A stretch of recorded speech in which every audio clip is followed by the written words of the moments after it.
สุภาพกันเฮ็ดหยังนี่มีงานหยังนี่อีแสงจะเอาผัวฮะแสงสิเอาผัววะว่าได้ผัวคนไทยมาแสงคือสิเฮ็ดงานเนี่ยปะโทบ่น่าเลยพากันตื่นตั้งแต่เช้ามื้อนี้หน่อยก็ยังบ่ได้อาบน้ำป้าสิเอาผัวยังเอ่ยคือบ่รู้เบิ่งแน่ปะโทผู้ใดมาเอามาหน่อยจักไทยบ้านเด้บู้แหละโอ้ยสิเอาผัวก็สิมีแต่ข้าวปุ้นนี่บอกกินเอาเฮ็ดหยังซะนะ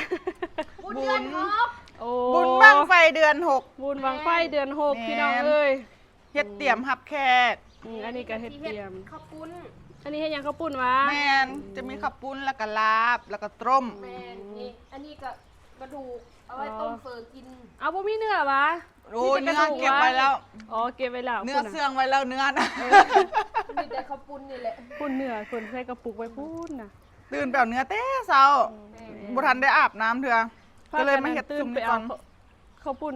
ไปเอาหยังก็ไปเอาเนื้อแต่เช้าท่านได้อาบน้ำมึงก็เลยมาเฮ็ดเนื้อเฮ็ดหยังเก็บไว้หมดแล้วล่ะอันนี้ก็เลยมาเตรียมเครื่องเฮ็ดข้าวปุ้นเนาะแม่นประเภทนี้เพิ่นบุญเดือน6นี่มันต้องมีข้าวปุ้นแม่นบ่แม่นข้าวปุ้นต้องมีเนื้อ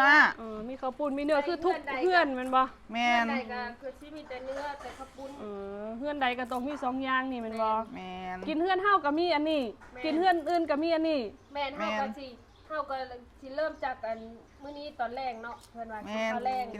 งสิเริ่มกินไล่ไปเฮือนนั้นเขาบ่เอิ้นเขาก็สิเข้าไปเฮือนนั้นเขาบ่แสงเข้าไป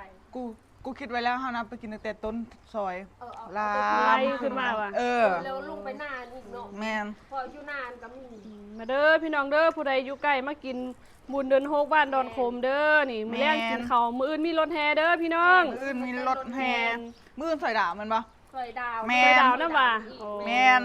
มาซอยดาวเด้อมื้ออื่นไอ้เคยใหญ่ไอ้เคยใหญ่เพิ่นจ้างรถแห่มาแม่นบ่แม่น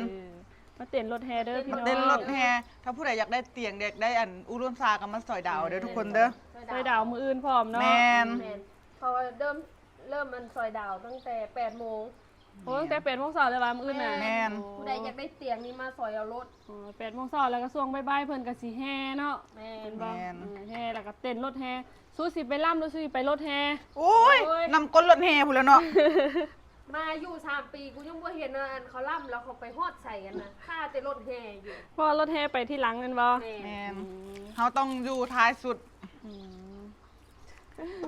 โอ้ตีนไก่คือตีนใหญ่ลองดูข้างหน้าเห็นกันดีเห็นว่าสาวน้อยสาวแสงซอกเอารถหน้าเวทีนั่นแหละผู้ใดเห็นเฮานอนอยู่ใจแต่ก็เก็บมาส่งมื้อต่อไปมีหยังก็สุหมอลำบ่หมอลำซิ่งมื้อสุดท้ายมื้อจูดมีหมอลำนาฮานตัวเอาพากันเฮ็ดซาบัดนี้เอามาเด้อพี่น้องเด้อบุญเดือน6บุญบังไฟบ้านดอนโคมเด้อได้มากกินอันข้าวปุ้นบ่แซ่บก็ว่าแซ่บเอาเด้อนี่มี2คนนี่ล่ะเฮ็ดน่ะติแม่ครัวแม่ครัวนี่เด้อ